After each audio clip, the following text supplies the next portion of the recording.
Sir. ನಾನು ಹೇಗೋ ಅವನಿಂದ ಕಷ್ಟಪಟ್ಟು ತಪ್ಪಿಸ್ಕೊಂಡು ಬಂದೆ. ಆದರೆ ಅವನು ನನ್ನ ಮೇಲೆ ಆ್ಯಸಿಡ್ ಹಾಕಿ ನನ್ನ ಕೊಲೆ ಮಾಡೋಕ್ಕೆ ಪ್ರಯತ್ನ ಪಟ್ಟ ಸರ್. ದೇವ್ರ ದಯೆಯಿಂದ ಹೇಗೋ ನಾನು ತಪ್ಪಿಸ್ಕೊಂಡು ಬಂದೆ ಸರ್. ಆದರೆ ಈಗಲೂ ನಾನು ತಲೆ ಮರೆಸ್ಕೊಂಡು ಓಡಾಡ್ತಾ ಇದ್ದೀನಿ ಸರ್. ಸದ್ಯದಲ್ಲೇ ಅವನು ದೊಡ್ಡ ಪ್ಲಾನ್ ಮಾಡ್ಕೊಂಡಿದ್ದಾನೆ ಸರ್. ನಾನು ಅವನ್ನ ಫಾಲೋ ಮಾಡ್ತಾ ಇದ್ದೀನಿ.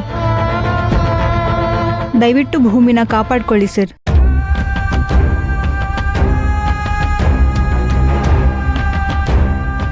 ಇವನು ಇಂಥ ನರರಾಕ್ಷಸ ಅಂತ ನನಗೆ ಗೊತ್ತೇ ಇರಲಿಲ್ಲ. ಅದೆಷ್ಟು ಅಮಾಯಕ ಹುಡುಗಿರ್ನ ಬಲಿ ತಗೊಂಡಿದ್ದಾನಲ್ಲ ಅಮ್ಮ ಇವನು. ನೀನು ಹೇಗಮ್ಮ ಇವನಿಂದ ತಪ್ಪಿಸ್ಕೊಂಡು ಬಂದೆ? ನಿಜವಾಗ್ಲೂ ನಿನ್ನ ಧೈರ್ಯನ ಮೆಚ್ಚಲೇಬೇಕು. ನಾನೆಲ್ಲೋ ನೀನು ಈ ಮದುವೆನ ಮುರಿಬೇಕು ಅನ್ನೋದಕ್ಕೋಸ್ಕರ ಈ ರೀತಿ ನಾಟಕ ಆಡ್ತಿದ್ಯಾ ಅಂತ ಅನ್ಕೊಂಡಿದ್ದೆ. ಆದರೆ ನೀನು ಹೇಳಿದ ವಿಷಯ ಕೇಳಿದ್ಮೇಲೆ,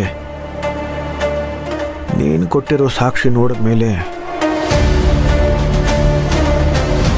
ಅವನು ಎಲ್ಲೇ ಇದ್ರೂ ಅವನ ಮೈ ಮೂಳೆ ಮುರಿದು ಜೀವಂತ ಸಮಾಧಿ ಕಟ್ಟಬೇಕು ಅಂತ ಅನ್ನಿಸ್ತಾ ಇದೆ. ಅವನು ಎಲ್ಲೇ ಇದ್ರೂ ನಾನು ಅವನನ್ನು ಬಿಡಲ್ಲ.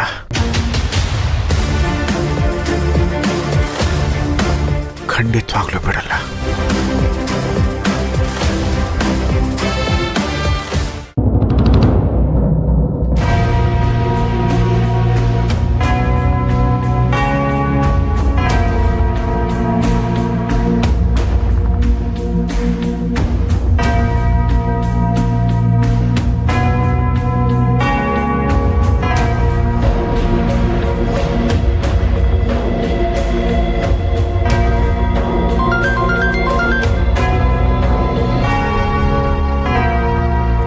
ಏನ್ ರಾಜ, ನಾನು ಹೇಳಿದ